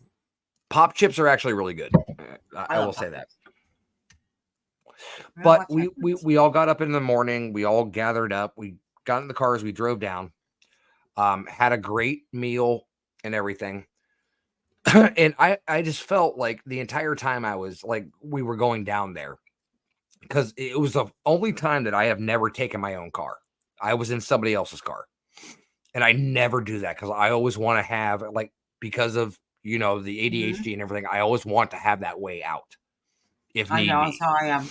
We're planning the girls' weekend. I'm like, I'm going to drive myself because I need my car. Yeah, I don't want to be stranded. I don't want to be stuck somewhere. So the minute we hit the parking lot, we get out and I'm taking pictures of Bobby Mackey's and everything. We haven't even gone into the building yet. We haven't met the owners, nothing. We haven't done anything. And I get a phone call from my dad. And I was like, okay, he's probably just, calling to check out, see how everything was going. And as soon as I picked up the phone, I was like, hey, what's going on? Well, we just pulled into Bobby Mackey's. I'm about to send you some pictures. He's like, yeah. He's like, okay, that's great. Yeah, send me the pictures. And immediately I heard the tone in his voice and I was like, what's going on? He's like, I just want to let you know your grandmother passed away about 30 minutes ago. I was like, I'm sorry. And I couldn't go anywhere. I was stuck. It's not like one of my teammates was going to let me take their car and drive 4 hours back.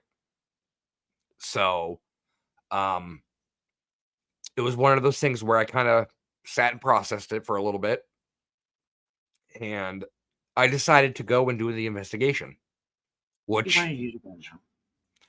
which if anybody out there, an energy worker or anybody out there knows, you never go into an investigation emotionally, physically, or mentally compromised.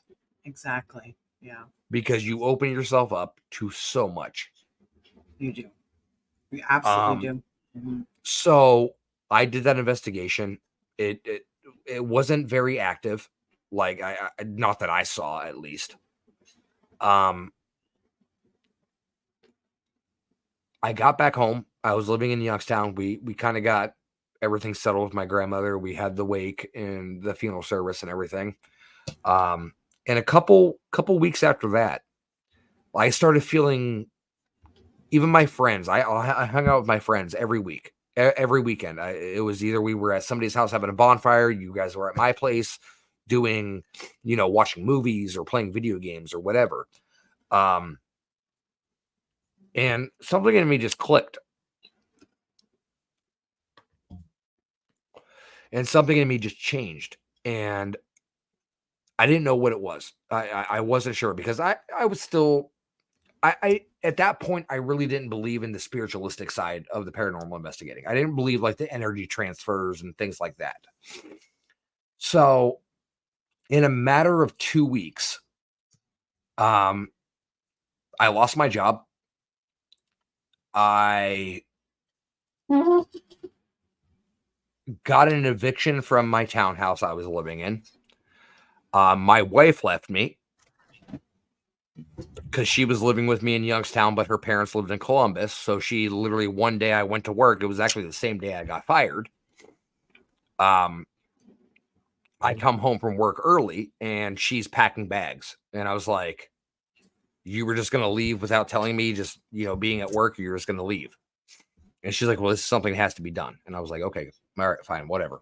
So I was at that point where I was like, I went from being depressed to being pissed to, whatever it may be. And it got really dark for me. It really got really dark for me, like to the point where my friends actually called the police on me because they were worried about me.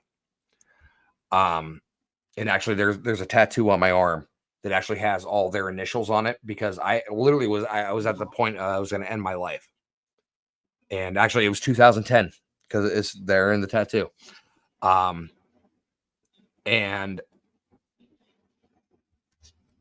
my team convinced me to come do an event in October in Kentucky. And I had reservations about it because I was like, Kentucky, last time I went to Kentucky, something bad happened. I don't want to do that again. So we did a Halloween event with Chris Deadman and Jenny Stewart. And Jenny Stewart is an amazing medium, an amazing energy healer. She does some amazing work. Am I lagging over here? Because it kind of feels like my camera's doing something. But No, you don't feel like you're lagging, but on your end, I can feel the energy coming from your end. So yeah. it's like this attachment's still there. No. I didn't feel it when I did Reiki on you. So I learned from that experience. So I had Jenny actually met me, not Jenny Davis, Jenny Stewart, actually met me at this event. And I had never met this woman before in my life. And the first time I met her, something's going on because I'm like glitching over here. are you guys seeing everything okay? Like message in the comments. I'm kind of getting like a glitch, like I'm almost like delayed a little bit. And it's only when I'm talking about the attachment, which is really, really weird. I know that's what's really weird. Yeah. But she literally, the first time I met her, she looked at me, she introduced herself, and she shook my hand. And she was like, you have an attachment, right? And I was like, what the hell's an attachment? Like, I have no idea what this is. And she's like, what you have on you is not good. And I was like, okay. I'm like, all right, whatever you say. And then the next day, there it goes again. There it goes again. The next day, I completely avoided her for no reason at all. I just completely avoided her.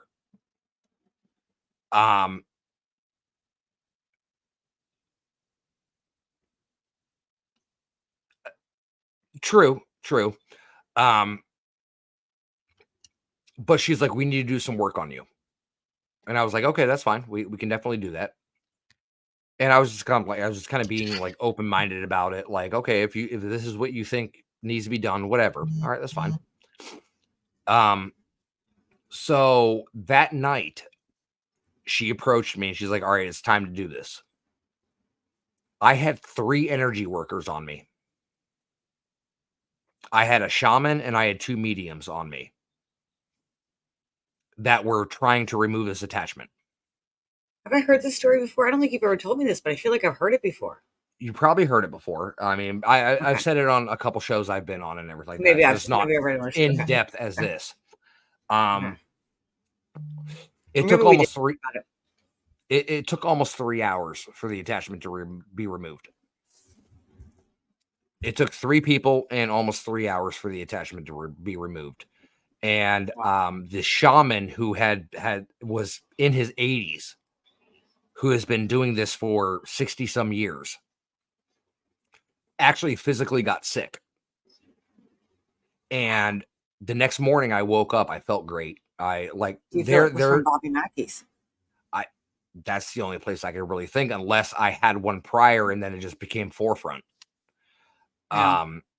But it was one of those things where I woke up the next morning, I felt great. They actually have before and after pictures of me from before I got the Oh, attachment wow. removed to after the picture, after I got the attachment removed. Okay. And there you could see a literal difference in the way I look. Yeah. Like I look 10 years younger in the after picture. It was one of those things where I was just like, okay, I didn't believe it. Well, the shaman got physically sick when removing the attachment. And the spot of grass where he got sick was actually dead the next morning. And it was literally just that spot. Nothing else. It was just that spot. So there's some controversy with Bobby Mackey's. I mean, I know there's a lot of. Yes. We just watched a show about. I know we just watched Haunted Discoveries, which just went to Bobby Mackey's and kind of dispelled some of the myth there. But there has been a lot of there's portals there, you know, that there's demonic energy there. I've never been there. I can't speak on it. But well, let's just say this: after I had my attachment removed, I went back home. I went back home after the event. We'll turn it on speaker. You can't hear anything. I can hear the bell. Oh, you just blacked everybody out. So you're on mute now. So after I got the attachment removed, I went back home.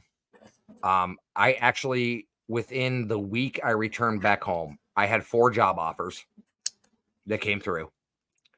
My then ex-wife, now we reconciled things. I saved my apartment, and things just started going great for me. And that's when I started to delve more into the mediumship and the energy working and everything like that. I don't know if you guys can hear me. Gary's going to go up. Gary's going to go. I can hear you. Can you hear me? Okay, I can hear you. Yes.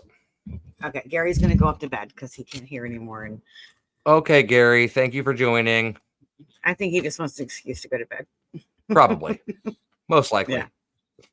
But no, yeah. We usually only go till 10, and we're going a little over, so that's fine. Like this is. Oh, I'm sorry. No, I'm completely sorry. No, we're fine. Keep going. I know.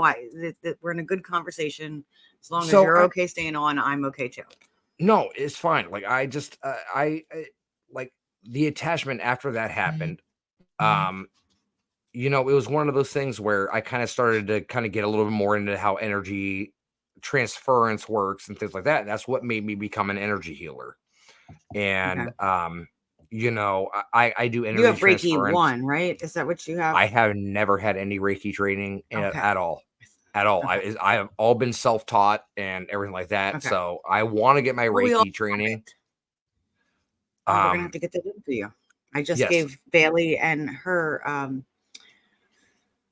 Amber Reiki 1. So we're gonna have to get that done for you. Yeah. So I mean, Jenny's been telling me that I need to get into it too, but Mhm. But what I have done since then is I have more focused on the attachment removal from people. Well, I know you took my headache away. Remember at the bash, like Uh-huh. I was having some issues, and you came and you put your hands on my head. I don't know what you did. You took it all out. Like that was pretty amazing. So, I mean, like I said, I'm not certified. I'm not like documented or anything like that. I am a documented citizen if anybody's listening, but, um, You're a it's one of those documented things. member of the Losers Club.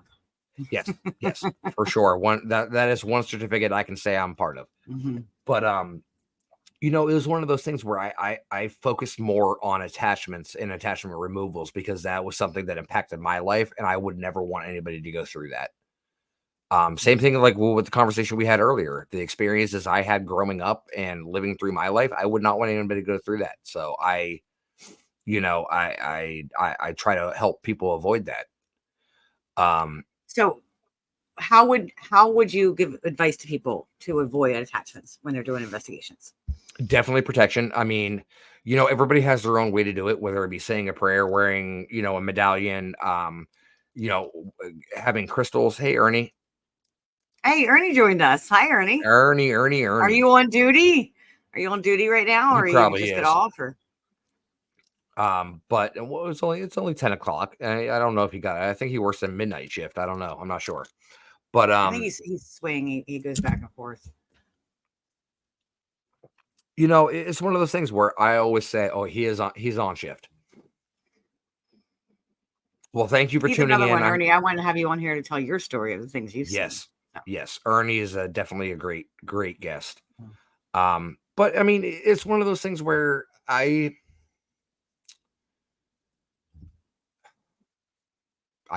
got completely off topic here. I can't remember what I was All talking right, about. how to protect yourself from attachments. Yeah.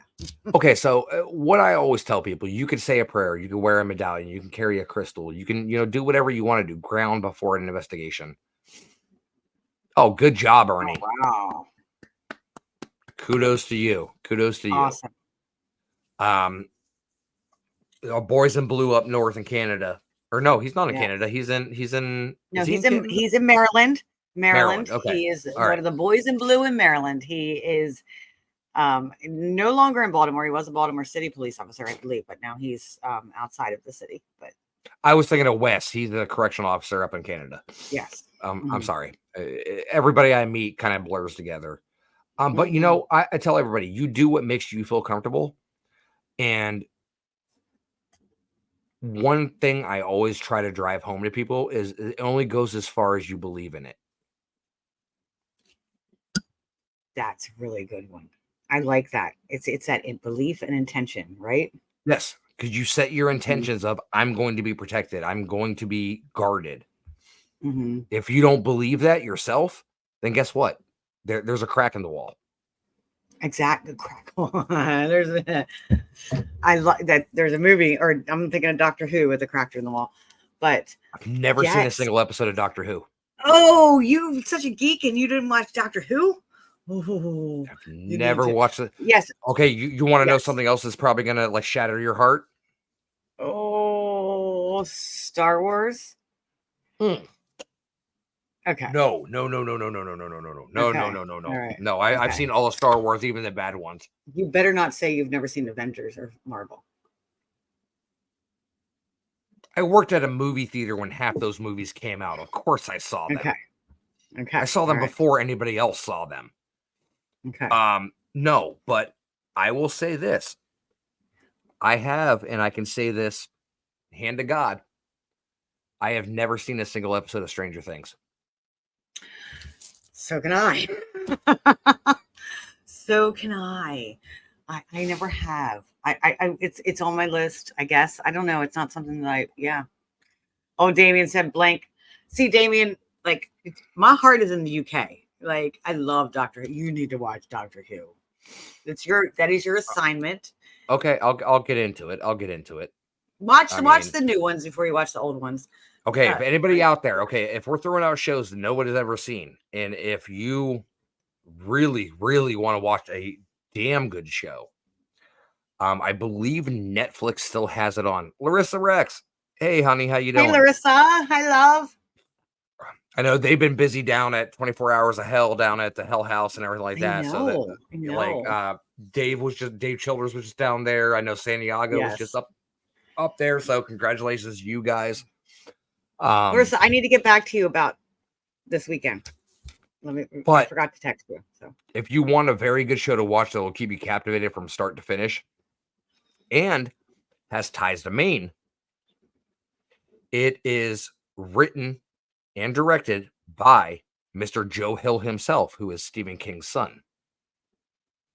And is a little show called Lock and Key. I did see that. I was actually at someone's house. And I was like, oh, what's this? And it looked really interesting. And I never got back to watching it, but yeah. It hit me in a completely different way because one, I love Stephen King, and Joe Mhm. Hill writes Me just too. like his dad does. Mhm. Secondly, I collect skeleton keys. So that just like tied into it. And then you have the Do supernatural you know my aspect of it. house key is still a skeleton key? Oh no shit. It is like my house key is still like I still open my door with a skeleton key. Oh. Mm-hmm. Okay, now I'm jealous. Okay. But no, if anybody out there has not seen Lock and Key yet, definitely watch that out.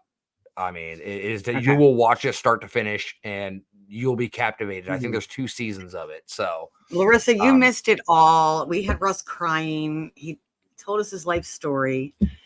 Yeah, you need it's to go not back that and watch. interesting, I promise. Russ is a wonderful person and has a wonderful story of how he rose from the ashes, the phoenix. No, but you know what's really funny about that is I actually have a phoenix tattooed on my back. Mm-hmm. And you've been seeing the dragonfly lately too.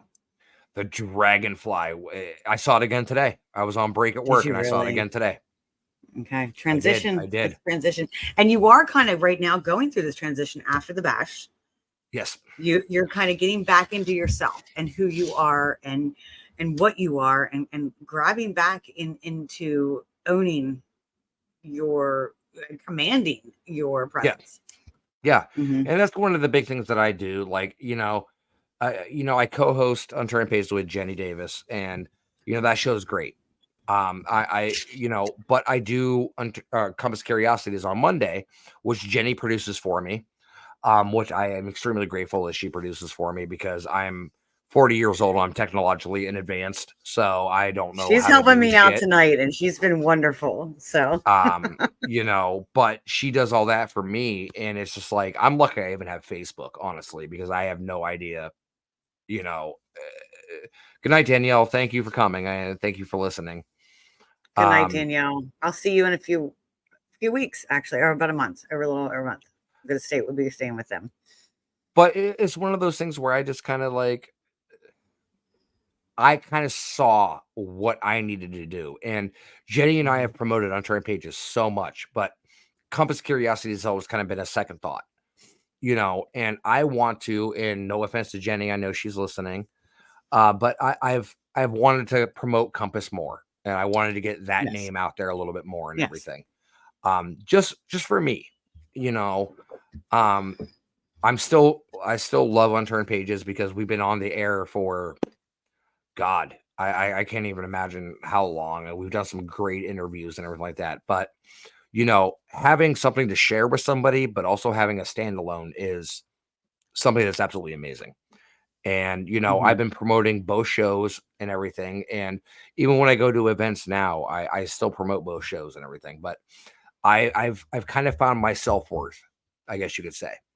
And you know what? If people don't like it, go pound sand, because it's one of those things where I'm now becoming more assertive in my life and going after what I think I deserve. And if people don't like that, that just means people were taking advantage of me prior to me standing up. Exactly. And I want to chime in here as a therapist and as a healer, like, and I know we've had this conversation. I really feel like we heal through community. Yes. We need community. Being alone and singular is not our way of being as humans. We need to heal through community. And when you get around a community like you did at the bash, it boosted that confidence. It made you feel loved. It made you feel welcomed. It made you feel like, yeah, I do have something to offer. And you're like, damn it, I'm going to bring this out here. and it gave you that which you needed. That's why community is so important. That's why we need to promote positive community to everyone. Like, we need to just welcome and promote that positive community. And the one thing I will say about the bash is not only did I shed 10 pounds of hair, but I also shedded all the negativity off my life. That was the Reiki So- session you had with me. That was free. Because you were one of the lucky ones. I actually got a very quiet, private Reiki session in my room. No, it wasn't like that. His wife was before him. But you doesn't sound any better. No, you actually didn't have to do it with all the noise and inside the ballroom. And I actually made, Yeah. and there is something, Larissa, I love you too. I mean, I'm so glad that I met you. I believe it was 2 years ago at the bash, fellow veteran, love you guys to death. She's another one I'm going to have on. Yeah, I'm going to have to reach out to her to get her on my show for Compass and everything. Yes. But it's one of those things when I was doing Reiki, and I'll feel free to share this, like, cause I don't have anything, but like I said, I was seeing blue when I had my eyes covered and everything. I was seeing blue, and you said normally people see purple. So it was one of those things that kind of jumped out to me. And when you were kind of like moving down towards my legs, doing the Reiki and everything, it felt like there was 2 people doing Reiki. And I was just like, I'm really an alien and I have multiple hands. No. That's what I was worried about. Like, because you're laying there with your eyes covered, you're not seeing anything. Like, you don't know what's going on. And it was the first time I've ever had Reiki done. So I didn't know what to expect. I didn't know anything like that. But it was like I took, and no offense, but it was literally like I took a drop of acid. And I'm just like, what the fuck is going on right now? I'm seeing all these like kaleidoscopes of colors and like all this shit, and I'm feeling like multiple hands, and I'm like, no one has described it like that ever. I'm like, what is going on right now? It's energy. It really honestly was. And me being an energy healer, being able to open myself up to be able to be healed myself, like it was a big step for me, because and anybody out there that is an energy healer, you can yell at me, that's fine. My DMs are always open. But when I do an energy removal of an attachment or something like that, not the safest thing to do, and I would not suggest this to anybody unless you are comfortable and strong enough to do it. I take the attachment on myself. I don't. With Reiki, you don't have to. Yeah, that's why we need to get you Reiki. Yeah, when I do the energy healing, I take the attachment on myself because I know I can get rid of that attachment. Do you want to join and talk with us? She can't hear you. You're in my ears. Okay. But she said, "Do you want to join and talk with us?" I mean, don't eat her head. She's hungry. You need food. Oh, okay. I'm not. Go eat food. Go. Don't you know how to make ramen? Yeah, that's exactly what she's gonna make. I was gonna say, throw a tea cookie at her. A tea biscuit. But no, cookie ramen. Biscuit, whatever. Oh, she's eating her Chipotle she had from earlier. Oh, we had a girl's day. Don't play with me like that. I haven't had Chipotle in a while.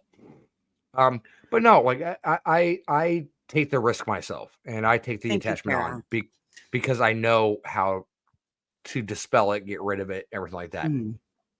Which isn't always the best thing, because there have been times where it's been a little bit more difficult to get rid of things. Yeah. But I actually have I wouldn't say a situation, but there are times when I'm investigating and I go into a trance and I start channeling. And the only person that can bring me out of it is actually Nicole. She knows how to bring me out of it safely. She knows how to bring it out of me effectively. Because she's your person. And she is my person.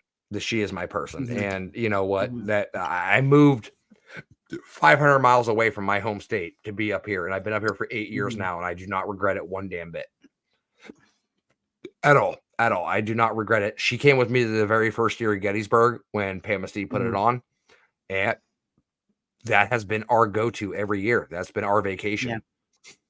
So, I mean, it's one of those things. And Kara, thank you so much. I I hope my words and my story enlighten people and empower people to know that just because you fall doesn't mean you don't have to get up. Yeah, It's not Kara, how we many talked times like, yeah, good. it's Sorry. not how many times you fall, it's how many times you dust yourself off and get back up. Hmm. And not to sound cliche Absolutely. there or anything, but No, you you know, don't know how right you are on that message for her. Like I know a little more than you do about her situation, and that is a pretty spot on message. Kara was supposed to be getting on my table all weekend at the bash, but something kept standing in the way. So yes, Kara, we need to connect. Yeah. you know what, Kara, no matter how much dirt is kicked in your face, you get up and you smile right in those assholes' faces and be like, you know what, I'm still here. And I'm still gonna stand here and I'm gonna stand my ground. And that's the one thing I can say to you, Kara. I probably met you in passing at the bash at some point. You probably saw me and my shenanigans going on, but that's the one thing I will tell you: don't ever let anybody put a foot on your back, because it was one of those things that you just stand there and you smile at those assholes and you go, you know what? Kick all you want at me. I'm still gonna stand here and smile right back at you because I am better than what is given to me, and I am better than what I am right now. Because guess what? Life is a constant improvement. And as long as you can smile at yourself in the mirror at the end of the day, guess what? You are loved, you are wanted, you are heard, you are seen, and you matter. Love it. God, I just became Yes. Tony Robbins there for a second. The No, hell? that was fucking amazing. You said you weren't you weren't a motivational speaker, and that sounded pretty freaking motivational. Seriously. Well, because Russ, I don't put up with bullies. I'm sorry. I don't put up with no. bullies. I don't put up with the bullshit. I Mhm. say what's on my mind, and it's gotten even worse. And like I say, worse because I've always been a very timid person prior to Gettysburg.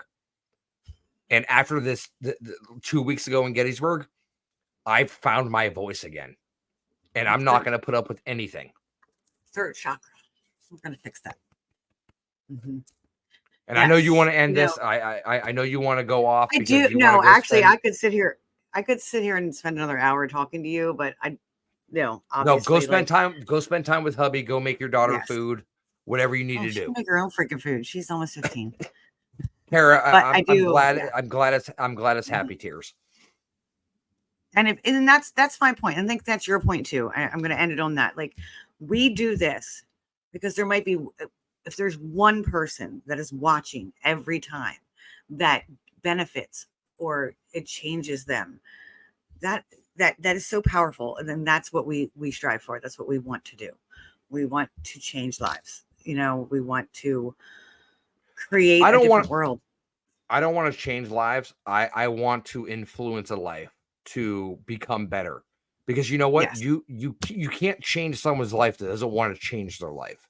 But you can influence them to be better and Yes. to You do can. better and make better decisions. Yes, absolutely. And you're right with that one. Not change lives, but influence them because it's under our control.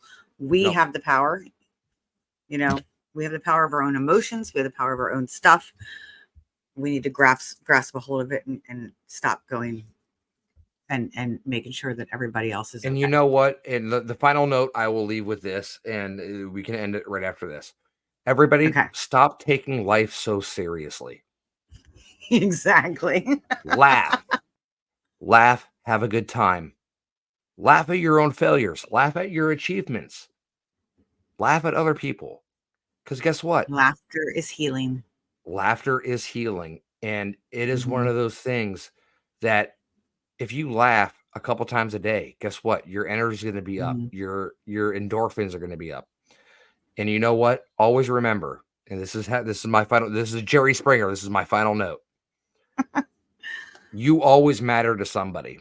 Like Damien said earlier in the chat, I'd rather be somebody's good morning than somebody's goodbye. Yeah. So if anybody's out there, I started a men's mental health group that we meet Yes. once a week. And you know what? Men's mental health is very important to me because I suffer from depression and everything like that as well. And I think it's so like men, they feel like they can't reach out. We're They're not forgotten. supposed to talk about their emotion. They're not supposed to talk about. Society tells them you can be tough. You don't feel, Yep. and Yep. but you do. You're human, and it's so great that you've done that. Like that's something that But I'm it's just one of those amazed by. things, it's one of those things where, if anybody out there listening, anybody listening to the repeat of this or whatever it may be, just know I may not know you personally. I may know you through Facebook or chats on the podcast, but you matter. You matter to me. And if you ever have a dark moment in your life, I would rather you reach out to me at 3:00 in the morning than get a phone Mhm. call at 7:00 in the morning that you're gone. So I am saying this to everybody out there. I will spare my sleep. I will spare my time. If you ever have any issues, reach out to me because I've been there. I'm a survivor, and I can say that personally because I've attempted 3 times in my life. And you Mhm. know what? I'm still here for a reason, and I think this is the reason. So if you ever Absolutely. struggle, reach out. There are people that care. You matter. You are seen. You are heard. You are you. So please never, ever, ever contemplate that. And that's something I'm learning still to this day. But Mhm. there are people Thank out you. there that you matter to. Thank you for that. Like that, it's so important. And you have made a big difference in people's lives, even just tonight. It has been wonderful to have you on. We'll Oh my have to come goodness, back I and can't talk even for think. another 2 hours. I know we're gonna have to stay tuned for part 2. How about that? We're just gonna stay tuned for part 2.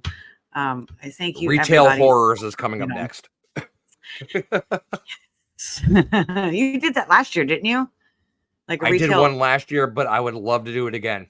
Because trust me, I have Yes. stories. Oh, I think we all do. I think we all do. Yes. I don't think anybody's in the chat, but we've all had my story about the Reiki. I'm not going to say the word, but you guys know the phallic Reiki. That's a whole other story. But anyway, thank you for being on with us tonight. And anybody, I think Jenny has been leaving lots of links in the chat for you to follow Russ. Please go over and give Compass of Curiosities a like, a follow. You can find him on Facebook. Are you on Instagram or is it I just am on Facebook and YouTube? I'm on Instagram, YouTube. Our YouTube is linked. I believe if you search unturned pages, you'll find both YouTube links for Compass and unturned pages are on that. Compass Curiosities on Compass Podcast on Facebook. I am on Instagram, which I very rarely check, unfortunately, but I know, me you too. can find me anywhere. But everybody, please also tune in, like, follow, subscribe to Unturned Pages. That's our show on Sunday nights. So shameless plug Unturned there. Pages Sunday night and Monday night is Compass of Curiosities. Both are great shows. And guys, please turn in. Oh yeah, Turn it's in. Yeah, done. you're We're about to turn done. in. You're about to turn in. We're done for the night. We already talked about how delirious we were going to be because we were so tired, and now the delirium is setting in. So yes, please tune in. Jenny just put a whole bunch of links in the comments. Follow that. Give them a bunch of likes. Go over there. I think we're trying to get him to 1,000. Please help him out. Yes. Let's get him to 1,000, guys. By the end of the week, let's get him to 1,000. He has Love you T-shirts guys. available too. Thank you all. Remember, fill your cup first. You cannot pour from an empty cup. Thank you. Have a wonderful night.